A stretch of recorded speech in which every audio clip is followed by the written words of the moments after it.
This is Julissa Gonzalez, and you're watching Muscle Serpents University.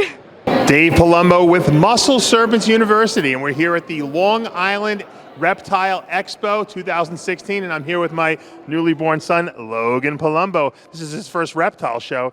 You can see how excited he is. He opened his eyes. Logan, what do you think about the reptile show? That fun, huh? Yeah, he's looking forward to meeting all the celebrities in the reptile trade. I know that Vin Russo's inside. We're going to get to talk to him, and a couple of my other good friends will be here as well. We're going to check out the boas and the pythons, and who knows what else we'll see in here. You know, there's always some great stuff. It's nice to be in your hometown. I'm in Long Island. I live here, and so we're going to go inside and see what's going on. And, of course, I'm sure I'm going to have some cool stuff to show you guys and maybe even teach you a thing or two along the way. So follow me inside. Let's see what they got going on.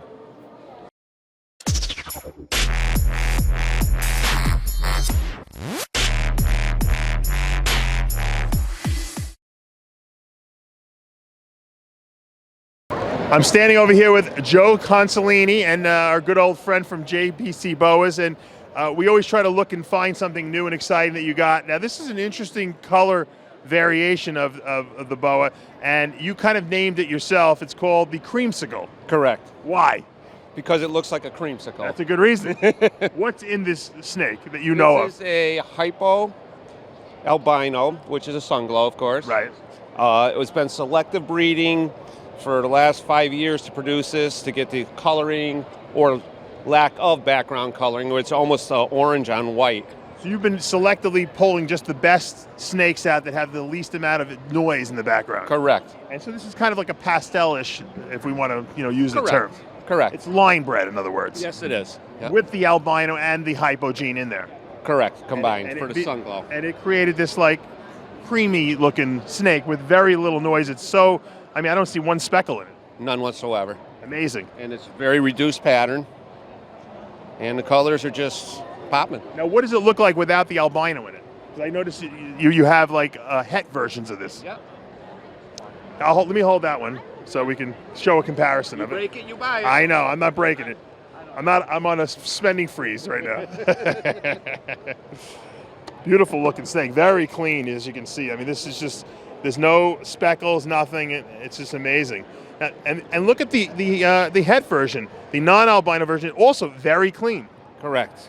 That's from specific breeding. You breed the best, you get the best. You must have really, really been patient with this project, because obviously it's not just, we got a gene and it passes on. You got to kind of like just tirelessly pick the best and the best and the best and hold back and hold back and hold back. Correct. It's just a lot of time, patience, and it's, doing it for the love of the hobby and to see what I can create. It seems like the guys that have the best stuff have been in the business the longest and have done stuff like this line breeding type stuff, like Vin Russo with his Russo Red, right. And I know that there's the pastels out there, there's Pastel Dreams and the Flamingo lines.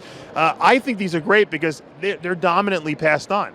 Yes, they are. It's just, you start, like I say, you start with the best, you get the best, and you keep improving one generation to the next generations. Right. And if people don't have a couple grand to buy the albino or the sunglow version, they could buy the hets, two of them, male and female, and produce their own in a couple of years. Correct. And, these are going to non-visuals are $400 a piece. So very reasonable. For $800, you can produce these. Very reasonable. Now, you also, let's put these back, because I want to also show people your Super Jungles you have, or your Super Junglows, which are unbelievable. I saw them down at the end. You think this is clean looking? Wait till you see these Super Jungles he's got on the other side. They're just, I'm like, my hand's twitching. I want them so bad. They look so great. All right. Make a deal. Yeah, there's always a deal at the Long Island Reptile Show. All right, let's go down here and take a look. Get to the case. Yeah. Everyone is obviously very enamored by these Junglows.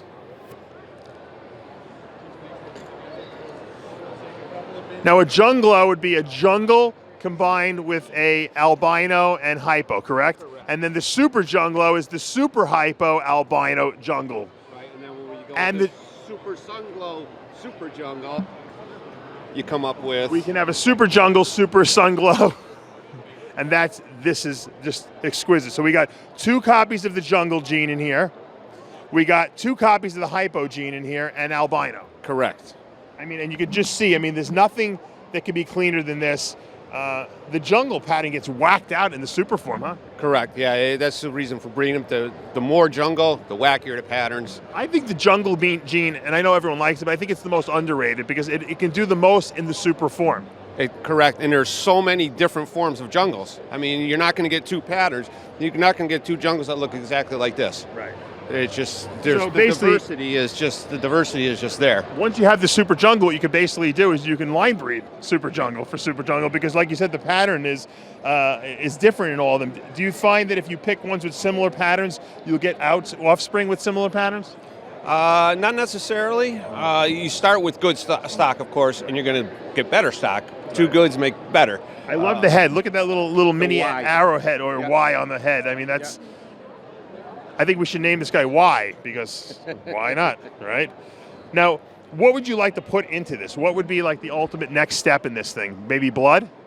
Blood, lava line. I mean, the colors in the pattern here, it's very hard to improve on this. It is. That's why I'm saying maybe if, like I said, blood might add a little red to this maybe. Right, but do you really want to put red into this kind of color? I don't know, yeah. Is it going to dull it out, or is it going to... That's a good question. You know what? I wanted to ask you that.